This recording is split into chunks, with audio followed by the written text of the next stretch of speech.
All right, what is up, everybody? Welcome back to another day of SaberSim's DFS Office Hours. It is Tuesday, September 7th of 2021. It is finally football week. We're all super excited about that over here. Real quick, if you are tuning into this stream and you were expecting to watch the NFL model strategy session, that is still coming. We are planning on doing that later this week.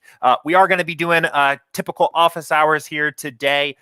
Just while we work on getting everything ready for the start of the NFL season. But you got me here anyway today. Thank you for tuning into the stream. If this is your first time watching, I expect we'll have a lot of first-time watchers here this week with NFL getting started. This is a live Q&A style stream where I answer questions from SaberSim users about SaberSim, about how to use the tool to build better DFS lineups, about DFS strategy in general, whatever you guys want to talk about. I get questions in live here on stream in YouTube chat, in our office hours channel in Slack. And we also take a few of the questions that we'll get through our support email, support@sabersim.com, especially those that come in overnight, and answer some of those as well. So we do these shows live for a reason. I want follow-up questions from you guys. I want you to be part of the conversation. So if you have questions about what we're talking about, or you have some thoughts on a particular topic that you want to share, please do. Please pop your questions into YouTube chat and we will pull them up on stream.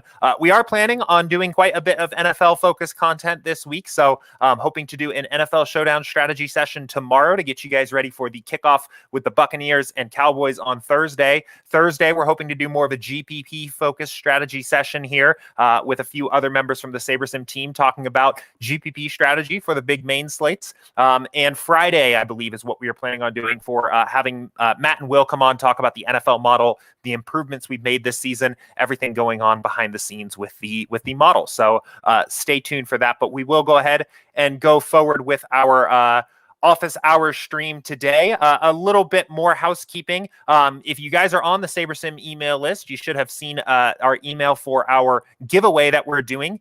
If you play the first down contest for the showdown on Thursday here, send a screenshot to Andy@sabersim.com with your DraftKings username included and the SaberSim avatar on your account showing up. We'll enter you into a giveaway to play in some higher stakes contests for the main slate on Sunday. So more information on that in that email that went out. I'll go ahead and post a link to the landing page we've got set up for that as well if you want to participate. But would be an opportunity for you to get a ticket into a big contest. I think the first prize is a ticket to the $1,500 single entry on the Sunday main slate. So a pretty fun contest to play in. Definitely recommend checking that out. And last thing here on the housekeeping side, of course, the new redesign is now out. It's a full visual update to the app, comes with a bunch of new features. It seems like there's been a lot of excitement about that so far. We're pretty excited about it here as well. So I will be hosting this stream here today and all streams going forward on the new version of the app. But if you have any questions about where things are, a few things have moved around. Hopefully it's more intuitive. But as always, if you've got any questions on where things have moved to or anything looks a little different, always feel free to ask. But I'm going to go ahead and just get the app pulled up here. I've got it on baseball. It'll probably be a mix of baseball and football questions today here. So we'll talk about whatever sports you guys want. I'm going to go ahead and first get caught up with a few questions that came in over the weekend here, and we'll start breaking some of this down. So first question we had was from Ryan. This came in on Sunday, and he said, does the model work off individual ownership or total lineup ownership when using the ownership slider? I believe it's total lineup, but making sure. This is a good question, and the answer to this is that it is actually a little bit of both. So when the lineups are actually first being constructed, when we are building the initial pool of lineups that you request here, the ownership fade slider is going to primarily work on the individual player level. We're going to basically compare that player's projection that they have given the random bucket of sims that we're using to build that lineup based on sim variance, and compare that to that player's ownership, the variance of that player's projections in the sims, and the average ownership projection at the position to determine if that player makes sense to be owned at that particular ownership projection, more or less. If that player is under-owned or over-owned by the field, and then make a decision on whether or not that player is getting put into the lineup, right? With all this stuff going on with correlation incorporated to, it gets kind of complicated, right? But that's mostly happening at the individual player level. Once the lineups are actually built and we have the pool size once we have the full pool of, say, 500 lineups built, we'll let this build run real quick here. We use SaberScore then to judge the lineup as a whole, the ownership of the lineup. A lineup that ended up having a lot of very highly owned players may end up having a lower SaberScore, is going to show up with a little bit lower in your builds, and a lineup that has less overall total ownership but is also still well correlated and has high upside will have a higher SaberScore, right? That lineup's better leveraged against the field than the higher total ownership lineup is, right? And that makes a lot of sense intuitively. I think we want, all things being equal, assuming two lineups are well correlated and both have equivalent upside, we want to play the lower owned lineup, right? And that's part of the thinking behind SaberScore, is we can construct these lineups with the principles of correlation and ownership and upside. But SaberScore gives us a tool. I'm going to cut this build short because we don't need to build the entire pool here. But SaberScore allows us a way to kind of look at these lineups as entire entities and make a judgment call of how well leveraged that lineup is against the field as a whole. So a really good question. Again, the answer here, short answer, is basically both. We think more on the individual ownership side as we are constructing the individual lineups, and then we judge the entire lineup ownership as SaberScore in step 3. So let's see here. Gonna keep rolling here. There were some quick questions about a few other sports here. Let's see. Might as well pull these up. A question from James about League of Legends and college football. Some updates. We are essentially always working on updates to our models and constantly running back tests and finding points of improvement where we can. So anything that we already have modeled, like something like the League of Legends model, or some, we always are kind of keeping an eye on that, making sure that we're putting the best product out there as possible. On the college football side, as many of you know already, we don't currently offer college football projections. We take our modeling very seriously and are not going to put a model out there that we do not believe in, that we do not completely trust. That takes time to generate these play-by-play sims. Even when we have something like a NFL model, college football plays very differently. And we it is something that we plan on implementing in a future update. We want to add more college football support, but that's not something that we're going to take lightly. And we will hopefully be hoping to provide some more support for college football next season. So similar question that came from the big dog here about NASCAR. Same deal there. That's something that we've had a lot of requests from our users. We do have the NASCAR slates in the app, just like college football. You can use custom projections and build lineups.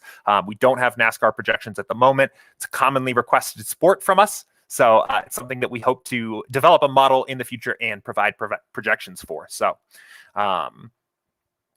I'm going to keep us rolling here. I see a couple questions trickling in here now from YouTube chat. I will get to everything. I'm going to get caught up with all the questions that came in before the build, or excuse me, I read the word build and then said build, but before the stream started, get all caught up here. There was a good question from Andrew here, and I think Max already answered this here a bit in Slack, but figure I will pull this up just so we can talk about it on stream. And he said, looking for a refresher, if I make a 150 lineup build but have 10 20 max contests and fill all the lineups for the 20 maxes from the 150 lineups, what exactly happens? Is each lineup used once and then some lineups used twice at random? Yeah, so what will happen here, it depends on your fill method here. But indeed, if you are using the ranked fill method, we will just fill all 20 max contests with the first 20 lineups in your pool. So say, for example, in this case, I know we don't have the full build here, but we'll take the first 20 lineups, enter them into all 20 contests. If you're using the unique fill method, exactly as Max said, we are basically going to make sure that every entry has a unique lineup. So we will use the 150 lineups to fill up 150 entries, and then there will be 50 lineups that need to be duplicated here. So we will duplicate 50 lineups. 50 lineups will be used twice. So, but good question there. I'm going to keep us rolling here, get through these questions that came in before stream quickly here. But this is a good question. And probably going to spend a little bit more time on this one because I think there's a little bit more to dive into here. But this is from Ruben, and he said, thoughts on taking big stands on certain stacks in the Millie Maker style contest to gain as much leverage as possible if the goal is to bank. For example, like 60% bills, if for whatever reason I had a really strong conviction, rather than trying to cover all of my bases. And then followed that up with a couple other points here. He said, I've run countless test builds with smart diversity cranked all the way up, and I've gotten some builds of that nature, but I wanted to trim the fat even more to possibly to the point of having a build with only 3-team stacks to maximize leverage with an all or nothing approach, rather than having a bunch of sub 2 to 3% stacks filling out the bottom of my build. And this is an interesting idea, and I think there's a couple ways to talk about this here. I'm going to flip over to NFL. Some of this here is really on that risk tolerance standpoint, right? There is this idea, I think, that in a super top heavy contest, you want to maximize your leverage you have against the field, give yourself as many shots on goal, basically, if you are going to go all in on like the Bills or whatever team you choose, that where you're right, because you need to be very right in a contest like that. You give yourself as many opportunities to capitalize on that, right? That does expose you to a great deal of additional risk. If you are wrong, you are likely to lose everything. That being said, in a contest that is extremely top heavy, like the Millie Maker and has a ton of contests in it, there are a lot of ways you can just be wrong anyway. I think that's the argument to doing this, right? Is if we have to be so right to win a contest like that, we might as well maybe narrow our focus potentially and try to be at least broadly right on a certain team or stack or player or something like that, and give ourselves as many opportunities to capitalize on that. The one maybe caveat I would have here, or the one thing to be careful, is that when we increase our sim variance for a contest of that kind of size, right? You can see sim variance is going all the way to 10 for something resembling the Millie Maker. We're going to use single game simulations. That is going to give you a very diverse pool of lineups, because there is a lot of inherent variance in the game of football, or baseball, it works too, but in the game of football, right? When you build this 150 max lineups, maybe you build a full pool of 1,500 here, you're going to see a pretty diverse pool. And part of that is it's a natural reflection of the variance in the game, and it's going to give you a spread out pool of lineups, because that's what makes sense for this contest. In some ways, you are potentially over leveraged. You are overestimating the chance of success of a given team by concentrating your exposures here significantly beyond that, right? Let's go ahead. I'm actually going to let this run. This is going to take a minute to build, but I think for the purpose of talking about this question, it's worth having this build up. And I don't need all 1,500 lineups, but we'll give this a minute to run and maybe just let this build a couple hundred, and we can kind of talk about this here. But I think it would be useful to see some exposures here to answer this question a little more, right? So let's let this build a couple hundred lineups, and we'll talk about this a little bit. But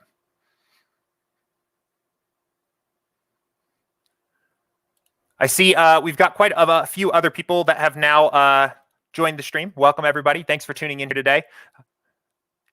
I'll mention here while we're building this, if you joined this expecting to see the NFL model strategy session, that is still in the works. We're planning on doing that Friday this week. Normal office hours here today. In the meantime, I also saw this question came in from Andrew. He said, will there be a showdown strategy session before Thursday? Yes, there will. We're planning on doing that tomorrow. So we'll have a couple of the other SaberSim guys coming on talking about a little NFL showdown strategy in advance of the Cowboys and Buccaneers kickoff on Thursday night. So let's go ahead and stop this build. That should be plenty of lineups for us to work with here.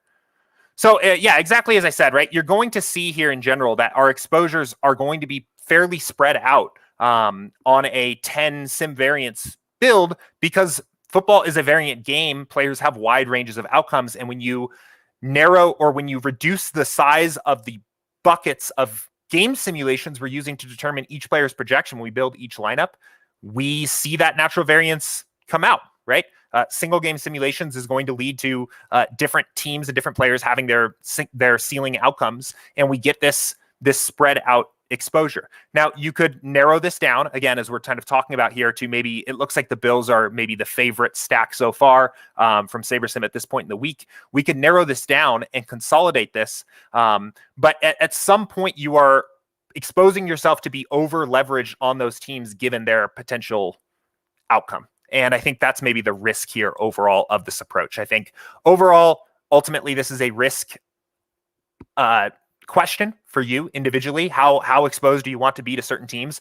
But our sliders that are set, that are optimized for a contest of this size, are going to use a very high sim variance setting to get you some upside into your lineups, which is naturally going to make your lineups more diverse.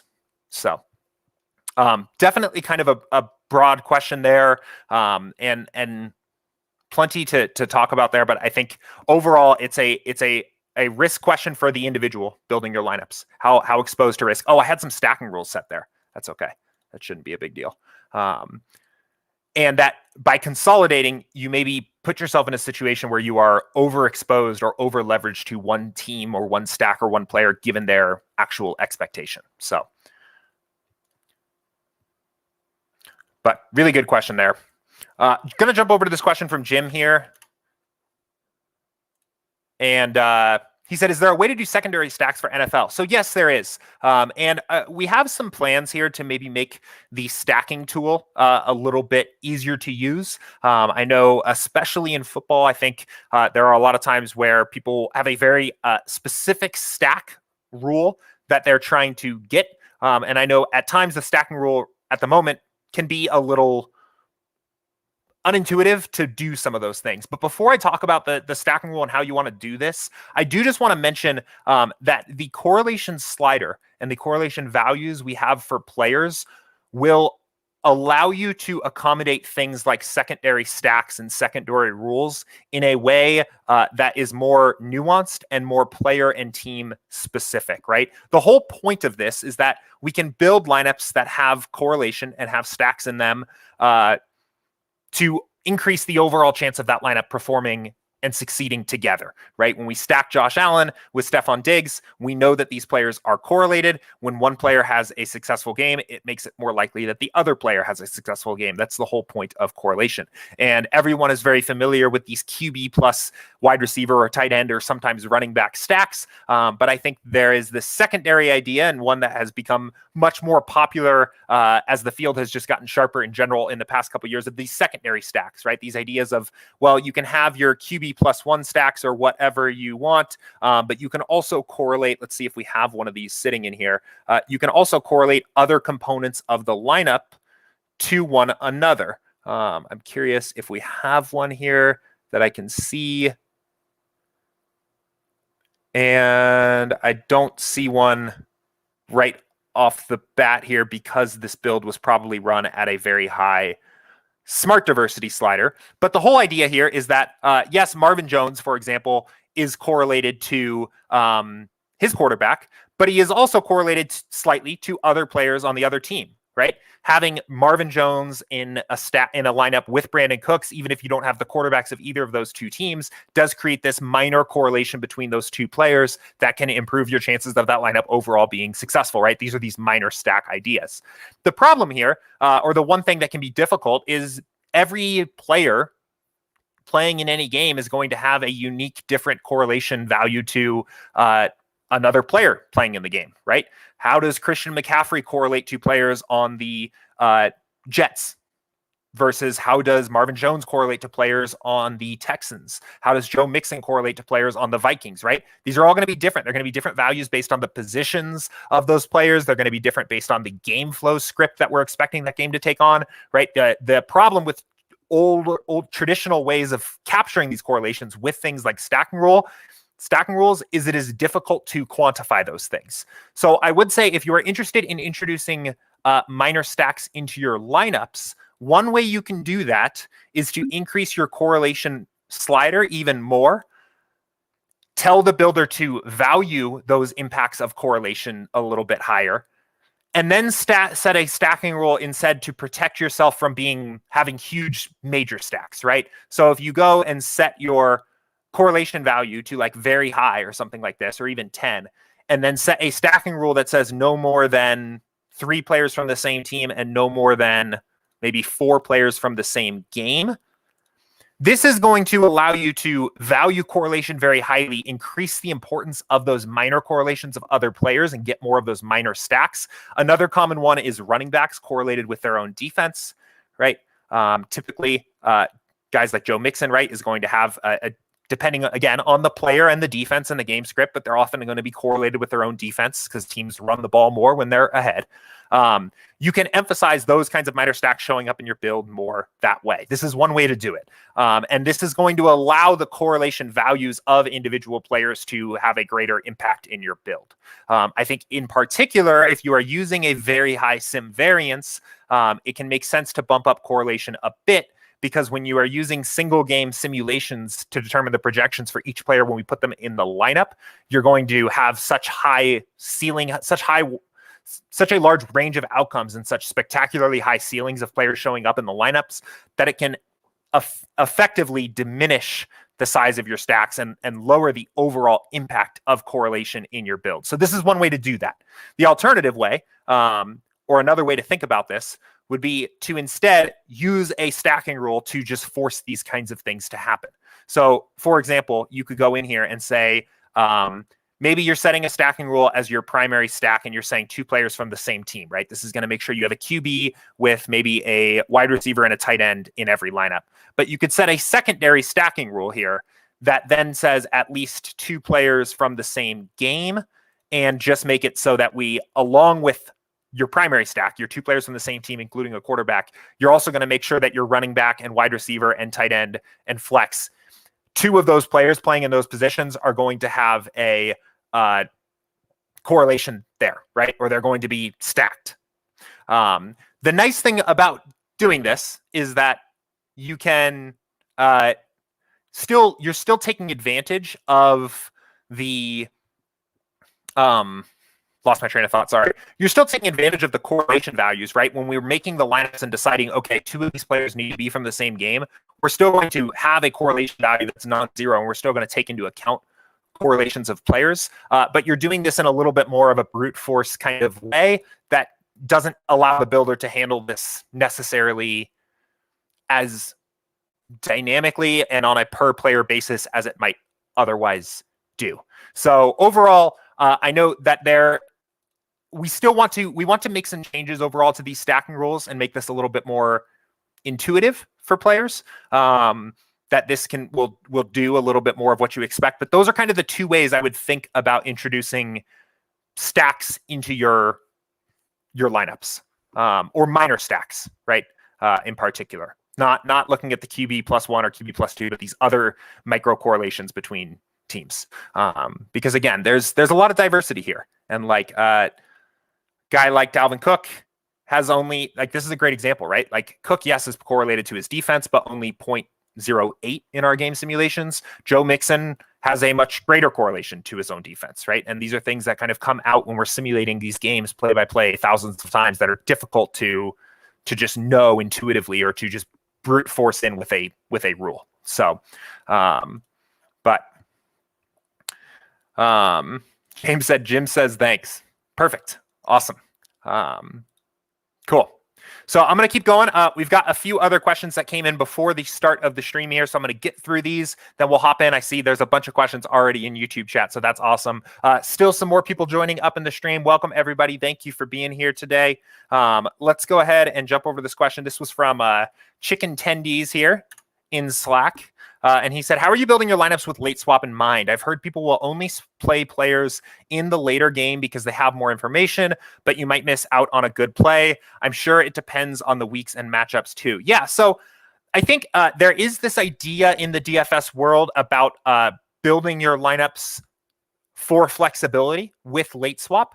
That I think it's important, right? And I think in NFL, late swap is something that's commonly underdone. I don't think people late swap enough. I think there is information that you get as the slate is going on, right? If your players are, if you have low-owned players that are succeeding in the morning games and you've got a lineup that is really doing well after the morning games, it may make sense to play safer plays, maybe chalkier plays in the later game, depending on what's going on, and vice versa, right? If your lineup is failing, and you have chalky plays playing in the later games, it may make sense to do some pivots onto some lower owned players in the late games to give your lineup a chance to cash it all, right?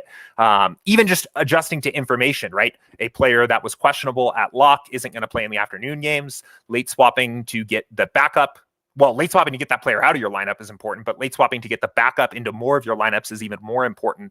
But I think this overall idea of building lineups to be late swap flexible more comes from the fact that other tools out there don't late swap very well. And that's something that SaberSim excels at, right? If you've used a traditional optimizer and you've set up all these countless rules and stacks and groups and things like that, and then you have to late swap your lineups after the early games are done, a lot of times those rules are going to start to interfere with your lineups, right? They're not going to allow your lineups to be late swap because of all these rules you've set up, and you have to kind of reverse engineer this stuff, and it can be really tedious. With SaberSim, you don't really have to do that. When you go in and late swap your lineups, what you are going to see, and I don't have entries in here at the moment, but what you will see is you'll see a pop-up that comes up that basically looks exactly like this, and it'll say, how do you want to late swap your lineups, right? It will still take into account the effects of correlation and ownership fade and sim variance, and you basically get the opportunity to rebuild your lineups in the best way possible with the new updated information, right? We'll resim games as needed. We will update to reflect new information as it makes sense, but you get to rebuild these lineups still taking into account correlation and ownership fade and sim variance and things like that.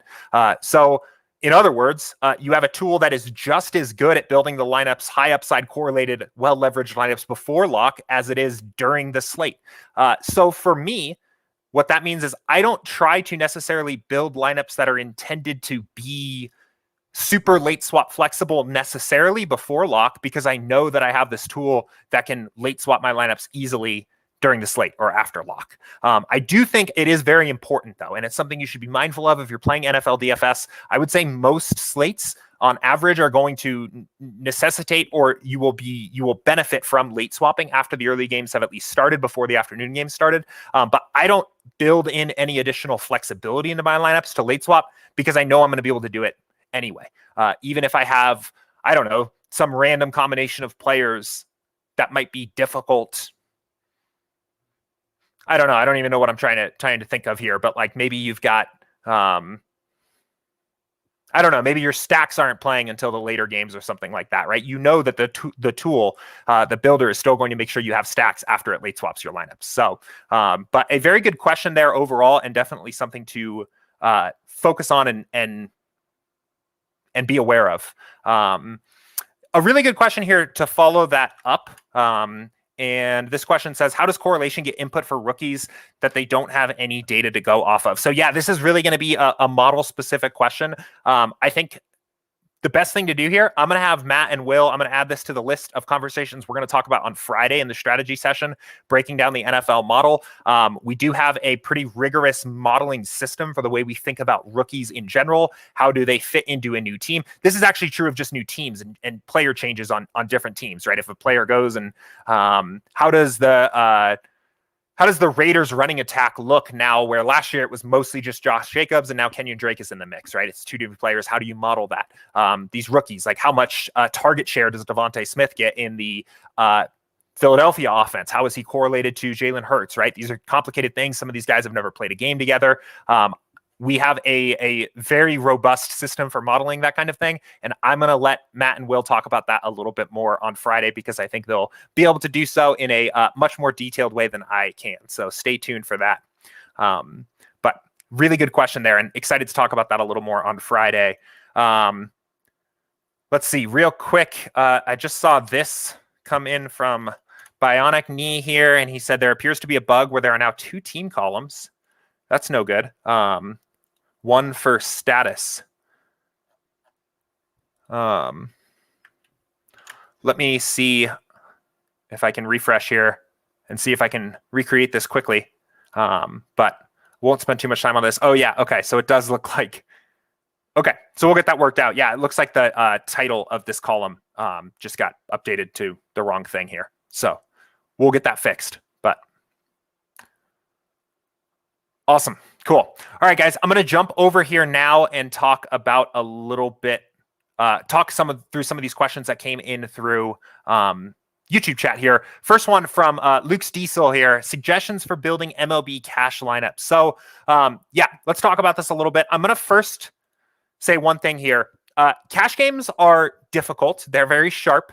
And I think the biggest edge you're going to find in your cash game lineups overall, I've talked about this before on stream, is in your contest selection. Contest selection is paramount when you're playing a game that has a payout structure like a cash game, right? You need basically as many suboptimal people playing in the contest, whether that's a head-to-head or a set of head-to-heads or a double up, to make it profitable for you over the long term, right? There are a lot of good models out there now. A decent model for a given sport and a optimizer that optimizes by projected points is going to do a decent job of setting up a pretty solid looking overall MLB lineup. And there's a lot of them out there, right? That's why cash games have gotten very hard. So I would say first things first, if you're playing cash games in any sport, focus on contest selection. So there are a few things you can do there. One is when you are playing head-to-heads, first of all, when you can, and play as many head-to-heads at the lowest dollar amount you can possible to spread out your risk overall. If you have $50 and you're playing in cash, I would enter those as 50 $1 head-to-heads in your contests, right? To spread out your risk, get yourself as many opportunities to play as many different opponents as possible. And at the lower dollar values, $5 and under, you're going to get an opportunity to play players that are less skilled players overall. Furthermore, once you've played enough head-to-heads and you can't get any more head-to-heads going for that slate, right? I think DraftKings and FanDuel both have a restriction on how many head-to-heads you can play at each dollar amount, but say you want to get additional more action down on the slate, then focus on single entry 50-50s and double ups again at the lowest dollar amount possible. Under $3, players with $1 million or more in lifetime winnings can't play those contests. It's going to be a softer field, and focus on single entry contests there. The single entry idea comes from this idea of effective entrance overall that we talk about a lot on stream here. If you are playing a 1,000 person single entry double up, it is unlikely that there are 1,000 skilled players building a cash lineup for that slate, right? You give yourself more opportunities to play against less skilled players. If you are playing a 1,000 person 10 max multi-entry double up, that really only takes 100 different people to max out. It is probably likely that there are 100 skilled players playing cash games for MLB that slate, and that contest is going to be a lot harder. Furthermore, the players that are better at the game, better at the sport, are likely to be the ones filling that contest up and maxing it out. So single entry double ups and head-to-heads, or single entry double ups and 50-50s are better than the multi-entries. So contest selection in cash games is crucial because it is a lower edge contest type, and when you need to basically get as many chances as you can to play weak opponents in your head-to-heads and your double ups and your 50-50s. Now, in terms of your overall strategy for approaching cash games in baseball, I would say the starting point should consistently be a build where you are building lineups where your sliders are all off, right? We don't care about the components of correlation and ownership, and we don't care about the components of correlation and ownership in these kinds of contests in the same way we do in GPPs, because our goal is purely to have a lineup in the top 50th or 55th percentile, depending on which kind of contest you're playing. We just want to pack as many projected points as possible into the lineup. We also have sim variance off because we want to consider every single game simulation, all of the different outcomes that could happen in a game when we build the lineups. So from there, I like to actually do something pretty similar to what the builder has done here. Give yourself a wider pool of lineups to look at. Give yourself a decent sized pool size, and we'll build this. And then I think there are some small value adds that you can do in the step 3 process to squeeze out a little bit of additional juice here.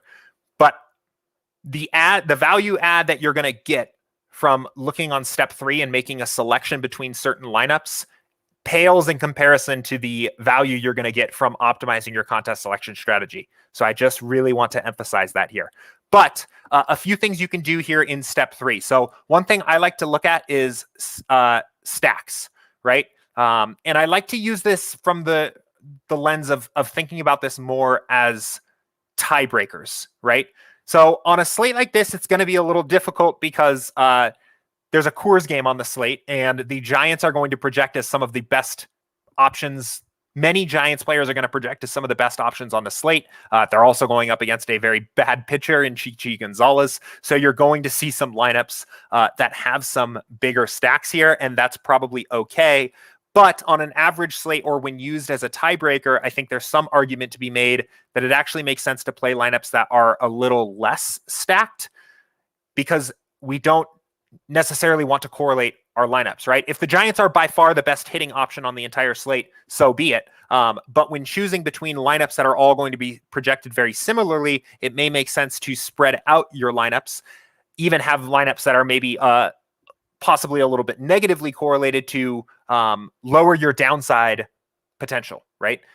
In the event that the Giants maybe do underperform their projections, you expose yourself to less risk by playing lineups that are less stacked overall.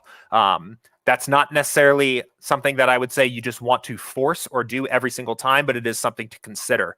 The other thing I would consider when you're looking at your cash games is ownership.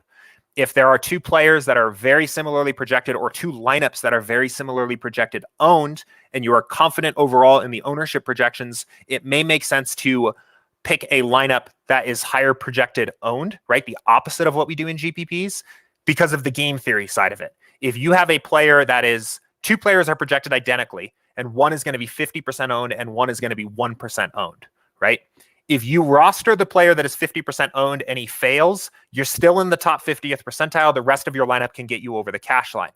If you roster the player that is 1% owned and he fails, you are in the 99th, the 1 percentile, and you have to climb way back. Even if that player just ends up scoring 1 point lower than the 50% owned player, you have to make that up now in the rest of your lineup against 50% of the field, right? Similarly, the other way around, if you roster the 1% owned player and he completely outscores the 50% owned player, yes, you're first in your double up, but you don't get paid anymore for being in that spot. You just get doubled up just like the rest of the field. So it does make sense from a game theory standpoint, again, as a tiebreaker, to look for lineups that have a little bit higher total lineup ownership.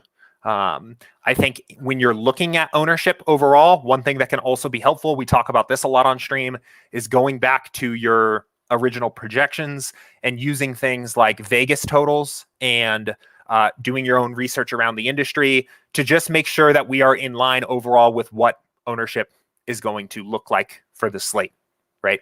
And then use that as a tiebreaker. But again, cash games, I would honestly say 80 to 90% contest selection when you're thinking about your overall strategy, 10 to 20% building a good lineup, right? All of the lineups that we build when you use SaberSim's projections and turn all the sliders to zero are going to be probably viable cash lineups, and then using a very small percentage of your overall time investment into cash games to use things like correlation and ownership to break your ties, right? Higher owned lineups, less correlated lineups will give you a little bit of a boost to your edge in general over a long period of time. But again, spread out your risk. Play as many contests as you can. Play as many head-to-heads first as you can at the lowest dollar possible. If you want to get additional action down on the slate in your cash game lineups, I would say start working in single entry double ups and 50-50s, again, at the lowest dollar amount possible. And yeah, then take advantage of SaberSim's sophisticated modeling projection system. Build yourself a pool of lineups and pick a lineup that fits. So happy to talk a little bit more about that. I would say I think cash games are very, very hard right now. And especially in baseball at this point in the season, you're going to be playing up against very sharp competition. I think it can be difficult to find an edge there, especially if you are outside of the $3 and under limits where the sharks can start to swim in the pool. So, but anyway, I'm going to keep it rolling here. Keep answering some questions. This one came in from Sony Parks. I have a question. What does a research build look like for NFL slates, showdowns, and classic? I know with MLB, it's set the correlation up to 8 and variance to 10, but is that for NFL also? Yeah. So if you're just watching this and a little unsure of this question, we talk a little bit on stream here about this idea of research builds. The purpose of the research build is to build a ton of lineups at a very high sim variance, right? So we'll build lineups at typically 10 sim variance. We'll build a big pool of like 1,500 lineups normally. We'll turn ownership fade off. And the point of this, actually, this question is about NFL, so I'm going to switch over there. But the point of this is to basically look at a very wide range of lineups, all of which were built using single game simulations to drive the projections, to get an idea of what the percent chances are of certain players or stacks or things like that being in the winning lineup, right? Looking at a single game simulation. So answering this question, I would say on all sports, if you're running research builds, you should always be using variance at 10, right? That's kind of part of the point here of what we're trying to do with this. The goal here is to look with the most variant pool possible, single game simulations, who has a chance overall of succeeding. I think I got a little locked up here. So you always want to do sim variance at 10. The correlation component really is going to depend on what you are attempting to get out of your build, right? So if you want to see stacks, if you are doing your research build from the purpose of looking at stacks, it makes sense to have a correlation value that is up probably close to what the default sliders would be for like a 150 max contest. So if we ran this build, we're going to take into account the impacts of correlation, and we build our 1,500 lineups. We're going to see stacks show up. We're going to see, QB plus 1, 2, 3, maybe even some 4, depending on how the overall sims work out there. And if you're doing research on stacks, it makes sense to include correlation in your builds, right?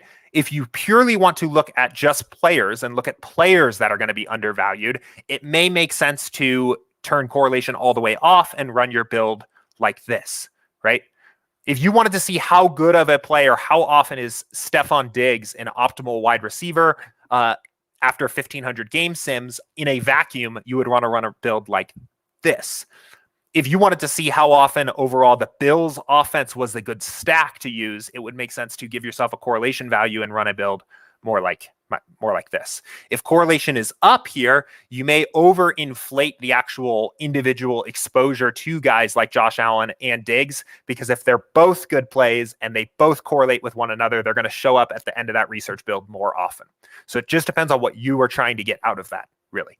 Another way to do stack research without using the correlation slider at all would be, of course, to just turn this off and then force a stacking rule in your build that says you have to include 3 players from the same team or 2 players from the same team or something like this. Would be another way to get stacks to show up in your research build. But lots of questions. A common question here is like, where should correlation be when I'm doing these research builds here? And it really depends a lot on what you are trying to get out of them. So, but a good question there. And let me know if there's any follow up there. I do think it's important to note here. We've talked a lot about these research builds here. This all goes back to a video we did with Max here called Finding the Right Stacks in MLB DFS. I do also just want to emphasize that this is just one of the many ways that you can use SaberSim as a research tool to maybe find some lower owned upside teams or players or stacks, but it is by no means the only way to do this kind of thing. And it is by no means a necessary part of your SaberSim process. If you have kind of another way that you like to go about finding the plays that you're going to be on for a slate, so be it. You don't necessarily have to run these builds at max sim variance, turn everything else down to 0, and go about it this way. This is just kind of a way that we presented that you can use SaberSim as an advisor to find those plays before running your actual working build that you're using to build your lineups. So, but good question there. And let me know if there's any follow-up there. Happy to talk a little bit more about that. Let's see. I'm going to keep going. A question from Barry here. What are your thoughts about setting ownership fade to 10? I think one thing I always recommend when these kinds of questions come up is to experiment with it and see what kind of lineups you get. So I'm going to actually just I'm going to run a few less lineups so we don't sit here and wait around for this build to complete. But a really good way to get familiar with what kind of lineups the builder is going to do at certain settings is to experiment overall with these extreme settings and see what kind of lineups you get out of it.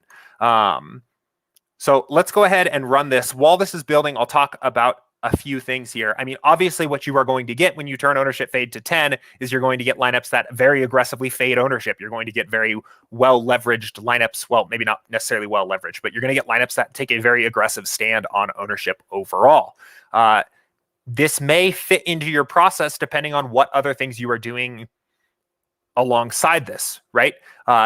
One example would be if you are playing contests where ownership has a tendency to condense significantly, and you are going in and making even some adjustments to ownership projections overall, it may make sense to turn ownership fade up a little bit. Maybe not to 10, but it may make sense if you're spending some additional time researching what the field is likely to do, making some updates to ownership projections overall. It makes sense to value that a little bit more in your build, in your process, right? Overall, the goal with the sliders is never that you can really set the sliders to a value, especially ownership and sim variance. Our goal is that you can never really set these to a value where it's going to break your build, right? You can see this here, even at ownership fade of 10, we're not getting lineups that are going to, I don't know, look terrible right off the bat, right? We start getting in our bill stacks. We still get a lot of bill stacks. Clearly, the projections like the Bills quite a bit, but we're getting more guys like Gabriel Davis, lower owned plays here. We start to see some of these guys just with lower ownership projections overall start to show up in the build.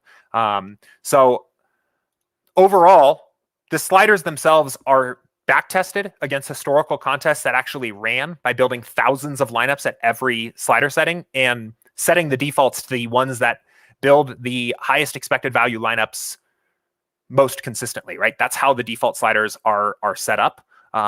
So I would say in general, the best sliders for your contest are probably the defaults.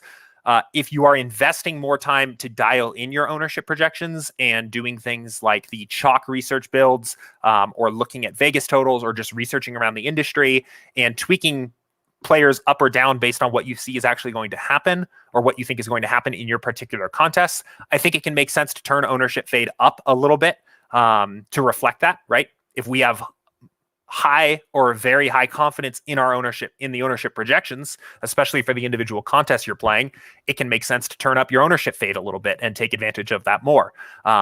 But even at something like 10, our goal is that you're not going to break the build or you're going to build terrible lineups or anything like that. At a setting like that, you are just going to very aggressively value ownership in your build process. So I would say the most practical advice I could give you here is that this is probably something you don't need to do, right? You probably are overvaluing ownership at this point, even for the biggest contests out there. You can see even for something like the Millie Maker, we're not going to recommend that level of ownership fade, but you aren't going to break your build or break your process overall by turning this up to a higher value. So hopefully, let me know if that was helpful. Hopefully not too open-ended of an answer there, but yeah, and keep us rolling here. All right, cool. Let's see here. Adam said, hey, Jordan, been quietly listening. Haven't used late swap much yet. Does that function take into account how earlier games/ownerships played out? In other words, if I want to late swap because my early plays didn't work out and I want to get off chalk, will I understand that when thinking of saber score, leverage, etc., or is that something I should be considering forcing in based on my own updated strategy? So it does not consider the success of individual players when late swapping lineups. So that is something that you can add some value there by incorporating. I think there's a lot of ways to do that. If your lineups are struggling, if your players in the early games have not succeeded so far, I think it can make sense to go in and maybe take some of the players playing in the afternoon games and maybe picking out some lower owned pivots or some lower owned plays and bumping up their projections. So say all the early games were in progress and we're looking at the late slate. And just for example, looking on a single game level, but maybe you thought that the Chiefs were going to be, well, actually, okay. So I think this game is going to actually be pretty chalky, but maybe you thought that the Packers and Saints game was going to be the chalkiest game on the slate, and your lineups are struggling so far in the early games, it may make sense to look at some of the games that have a lower total or lower overall ownership and bump up the individual players' projections playing in those games to force the builder to late swap more of them into your lineups. So what late swap is going to do is it is going to lock in all the players that have already started playing, exclude that are in the lineup, exclude all the players whose games have already started that are not in the lineups, and then using the correlations of given players, the ownership projections you have for those players, and then, of course, the sims via sim variants to build the best lineup around them. But it isn't going to take into account the idea that I have a 1% owned guy that has 30 points already in that lineup, and I am willing to get a little more chalky with that lineup because it has a high upside potential, or vice versa. It's not going to necessarily understand dynamically that you have a 30% owned player that got hurt in the first quarter, and you need to get very different with the rest of that lineup to have a chance of cashing. Right? It's not going to be able to do that. We want to add something like that in the future, have some more kind of smarter late swap strategies going on there. But that's obviously a little bit of kind of a complicated project, and it's not doing that at the moment. But I think you can add a lot of value by incorporating that into your late swap process overall. So we have had a question before of like, how do I do that if I have 150 different lineups and they all have different mixes of players and things like that? That is where it definitely starts to get a little tricky. I think it requires a little bit of manual work. What I like to do in that particular case is more think about my lineups as a whole. Think about if my lineups in general are succeeding together or not, and make broad adjustments to lower owned players or higher owned players accordingly. But the big takeaway here when you're thinking about late swap is that the field just isn't going to do this enough, period. And you are likely adding a ton of value to your process by just late swapping at all, by update, especially when news breaks after the fact. But a really good question there. All right, yeah. So Cody said, so it recognizes the fact that your low ownership players did well early and will kind of automatically allow itself more chalk with late swap. So no, that's so kind of like exactly what I was just saying there. At the moment, it's not going to be that smart, unfortunately. The actual scores aren't going to be like updated that quickly, first of all, and the builder is not going to necessarily pick that up and swap accordingly on a per lineup level. You can add some value by making those adjustments yourself to projections as it makes sense. You could even chop up your entries file and swap your lineups separately if you wanted to. But that's something we hope to add in the future. So, all right, cool. Let's see. So Aaron said, hope all is well with the new version of SaberSim. Layout 150 lineups can still automatically build NFL lineups, and then followed up and said, with NFL, with minimum to max player ownership, what do you suggest? So Aaron, I'm a little confused by this message. If you maybe want to give me a little bit more context on what you're asking here. On this question here, minimum to max player ownership, what do you suggest? I wouldn't think about it that way. I think the ownership fade slider is going to have a more nuanced approach to dealing with ownership, because what it does is it not only considers the player's individual ownership projection, but it considers how wide that player's range of outcomes is, right?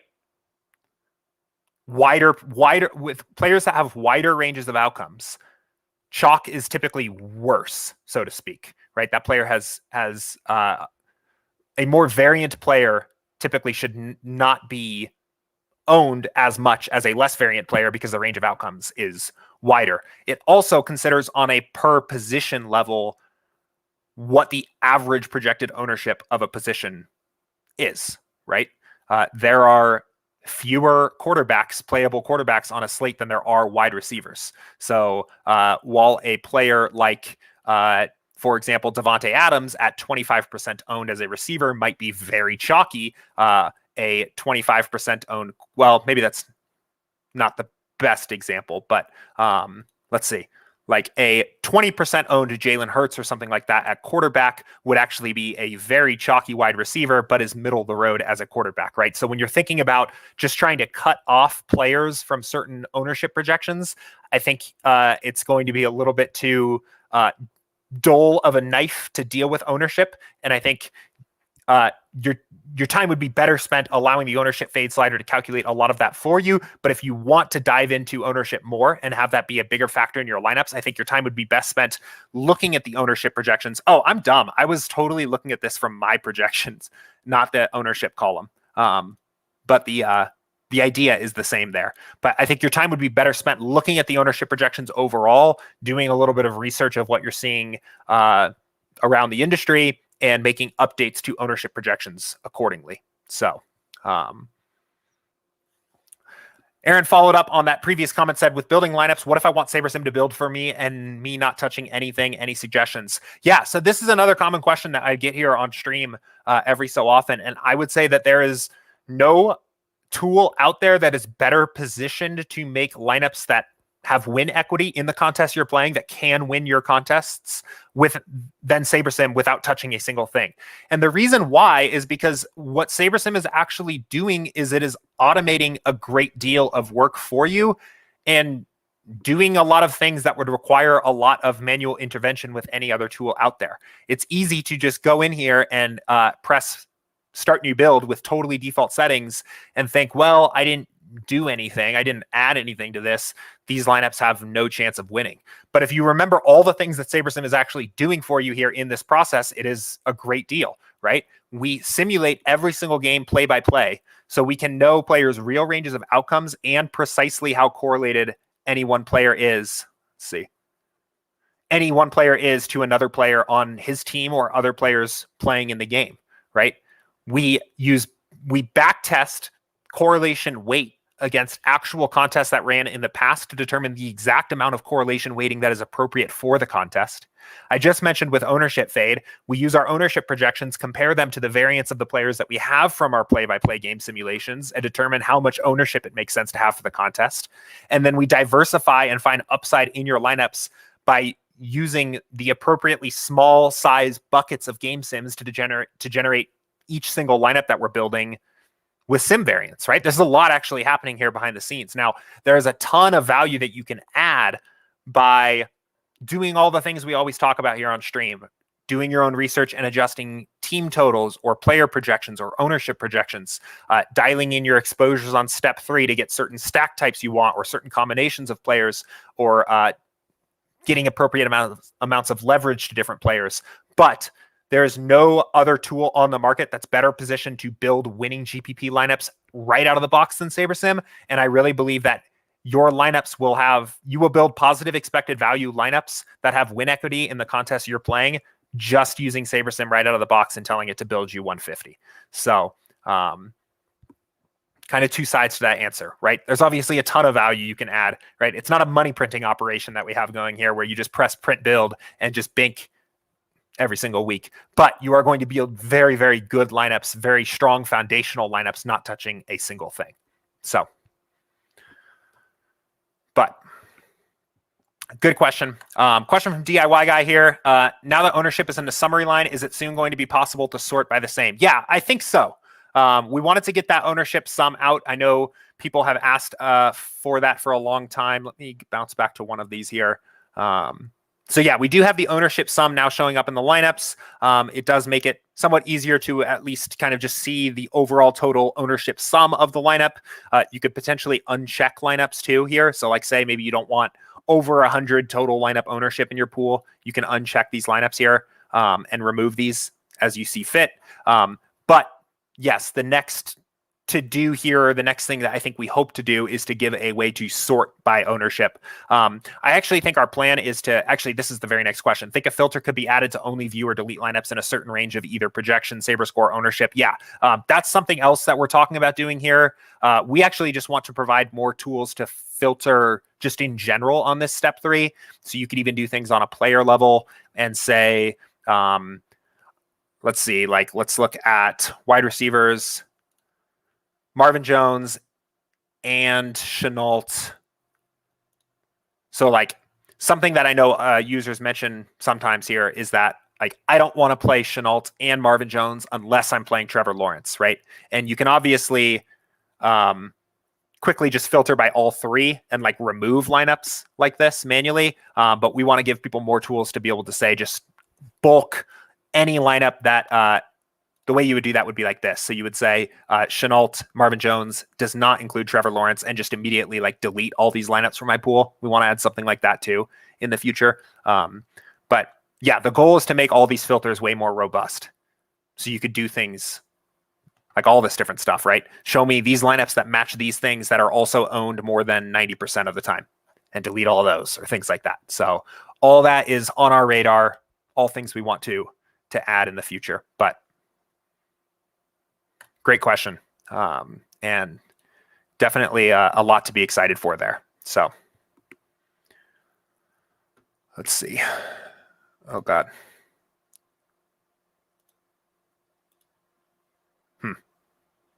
Maybe something to look into there for me, but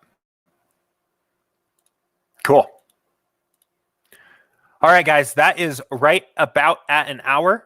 I don't see any other questions that have come in today. This has gone really fast. Thank you to everybody that has asked questions here today, made this show possible. As always, I am always seeking feedback for office hours here. If there's anything we can do to make this show better or more helpful for you guys, always feel free to reach out and let me know.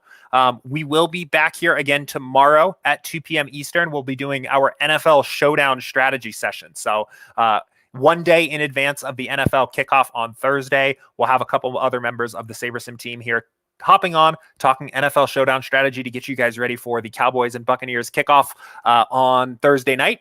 The rest of the week, I believe, is all going to be NFL strategy content. So on Thursday, we'll be hopefully talking about some main slate strategy, just NFL GPP strategy. And then on Friday, mentioned it here a few times on stream, that we will have Matt and Will on talking about the NFL model, how it works, the improvements we've made this season, and everything we are excited about there with the NFL model. So if you have questions as you are building baseball lineups, if you guys are still playing baseball, I know I am still grinding it here every night.